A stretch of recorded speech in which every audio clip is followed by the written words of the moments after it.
नमस्कार दोस्तों, आप सभी का फिर से एक नए वीडियो में स्वागत करता हूं। आज का मेरा पाठ योजना संख्या फर्स्ट है। यह मेरा हिंदी का लेसन प्लान है, जो कि इसका प्रकरण यानी कि टॉपिक है हार की जीत।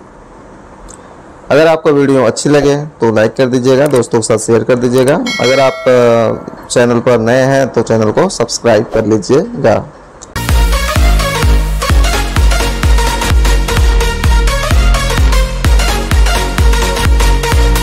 को स्टार्ट करता हूँ।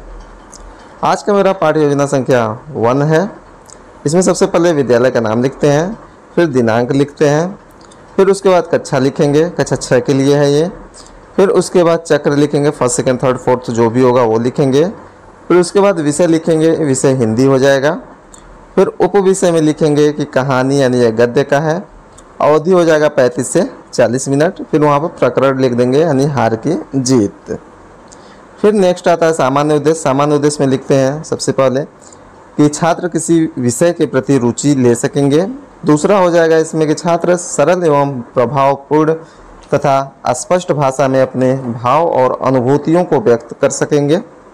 तीसरा होगा छात्र आत्मविश्वास एवं प्रवाह उत्साह के साथ हिंदी बोल सकेंगे। चौथा होगा छात्र मातृभाषा एवं उसके साहित्य के बारे में अवगत हो सकेंगे। पांचवा होगा छात्र उचित ध्वनि प्रवाह एवं धैर्य के साथ कौशल का विकास कर सकेंगे। फिर नेक्स्ट आता है विशिष्ट उद्देश्य। विशिष्ट उद्देश्य में सबसे पहला आता है ज्ञानात्मक। उसमें सबसे पहले लिखेंगे कि हार की जीत कहानी के माध्यम से बच्चे सत्य के मार्ग पर चलने के लिए प्रेरित होंगे। सेकेंड लिखते हैं इसमें कि बच्चे सत्य के मूल्य को जान सकेंगे। फिर आता है बोधात्मक उद्देश्य। बोधात्मक उद्देश्य में सबसे पहले लिखते हैं बच्चों के अंदर परोपकार की भावना का विकास होगा। दूसरा लिखते हैं बच्चों में बड़ों के प्रति सम्मान का भाव जागृत होगा। फिर प्रस्तावना प्रश्न। प्रस्तावना प्रश्न में हम लिखते हैं इसमें 3 कॉलम बनाते हैं। एक तो पहला क्रम संख्या, दूसरा जो होता है शिक्षण गतिविधि, तीसरा छात्र गतिविधि होता है। इसमें सबसे पहला क्वेश्चन होगा कि बच्चों निरंतर अभ्यास से क्या मिलता है, तो बच्चे इसका आंसर देंगे निरंतर अभ्यास से सफलता मिलती है। दूसरा क्वेश्चन होगा कि सफलता उस व्यक्ति के लिए क्या है, तो बच्चे इसका आंसर देंगे सफलता उस व्यक्ति के लिए जीत है।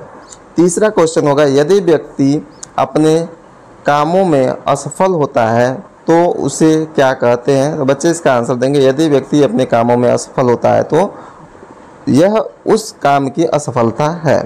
चौथा क्वेश्चन होगा कि यदि व्यक्ति बार बार असफल होता है तो वह क्या है, तो बच्चे इसका आंसर देंगे कि यह उस व्यक्ति है यानी उस व्यक्ति का है कि उस कार्य में हार है। फिर पांचवा क्वेश्चन होगा कि बच्चों असफलता से सफलता की ओर क्या मिलता है, बच्चे इसका आंसर देंगे असफलता से सफलता की ओर व्यक्ति को हार में जीत होती है। फिर नेक्स्ट आता है उद्देश्य कथन। उद्देश्य कथन में हम लिखते हैं कि बच्चों आज हम हार की जीत का अध्ययन करेंगे। फिर नेक्स्ट आता है प्रस्तुतिकरण। प्रस्तुतिकरण में क्या होता है कि 6 कॉलम बनाई जाती है। सबसे पहला होता है शिक्षण बिंदु, दूसरा होता है अपेक्षित व्यवहार परिवर्तन, तीसरा होता है छात्राध्यापक क्रिया, फिर चौथा होता है छात्र क्रिया, पांचवा शिक्षण बिंदु या तो प्रकरण, फिर छठा होता है श्यामपट्ट कार्य या सहायक सामग्री। ठीक है, इसमें सबसे पहले हम शिक्षण बिंदु लेंगे। सबसे पहला शिक्षण बिंदु लेंगे लेखक परिचय। फिर अपेक्षित व्यवहार परिवर्तन में लिखेंगे छात्र लेखक के जीवन परिचय के बारे में जान सकेंगे। फिर छात्राध्यापक क्रिया में लिखते हैं कि सुदर्शन का वास्तविक नाम भट्ट था।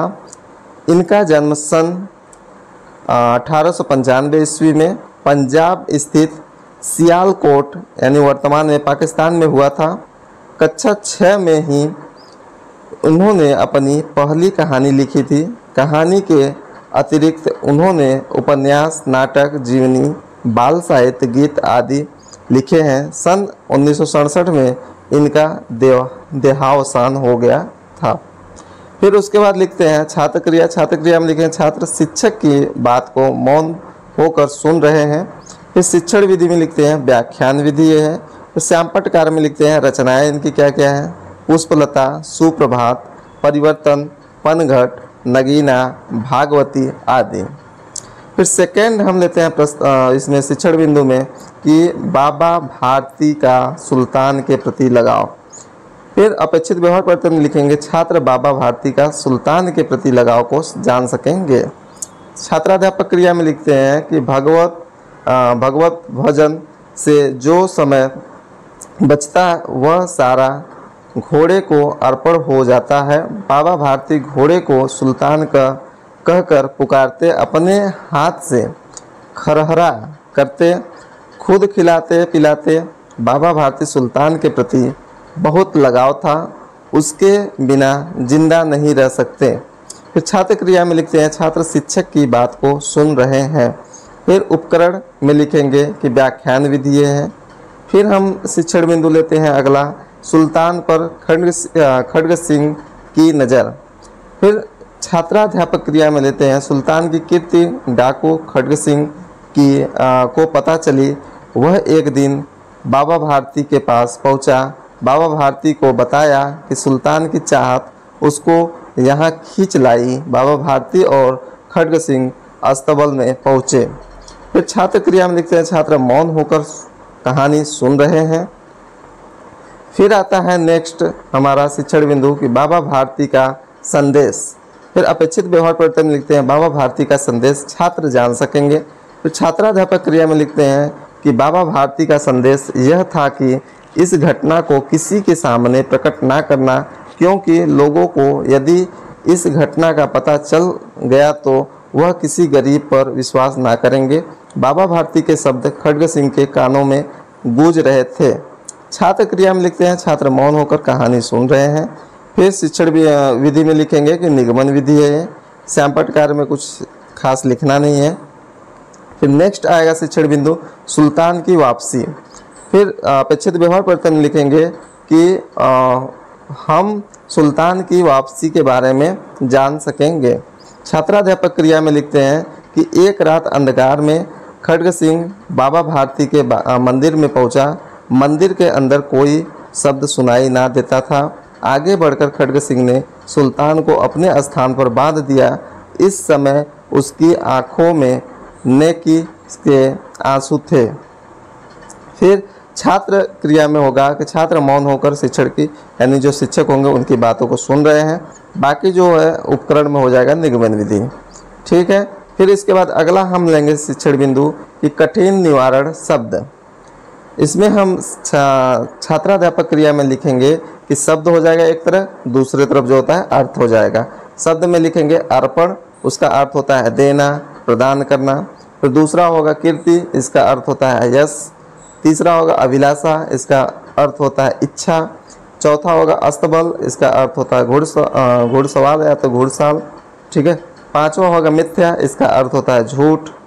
छठा होगा कंगले, इसका अर्थ होता है गरीब या कंगाल। और सातवां जो होता है प्रयोजन, इसका अर्थ होता है उद्देश्य।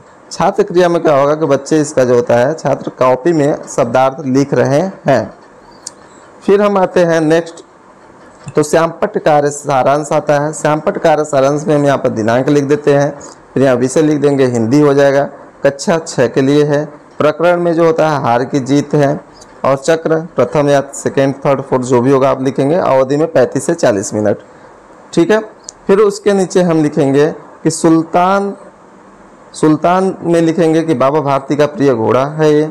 खड्ग सिंह में लिखेंगे प्रसिद्ध डाकू। और अस्तबल में जो होता है घुड़साल था। मिथ्या जो होता है इसका मतलब झूठ होता है। ठीक है। गरीबों की सहायता से मुंह न मोड़ना, ये लिखेंगे हम श्यामपट्ट कार्य सारांश में। फिर उसके बाद आएंगे हम पुनरावृत्ति प्रश्न आएंगे, यानी जो अभी पढ़ाए हैं उसमें से हम क्वेश्चन बच्चों को पूछेंगे कि छात्राध्यापक छात्रों के ज्ञान के बोध को जानने के लिए प्रश्नों का उपयोग करता है। इसमें पहला प्रश्न होगा कि इस कहानी के अंत में किसकी जीत हुई। दूसरा प्रश्न होगा डाकू खड्ग सिंह का हृदय परिवर्तन कैसे हो गया।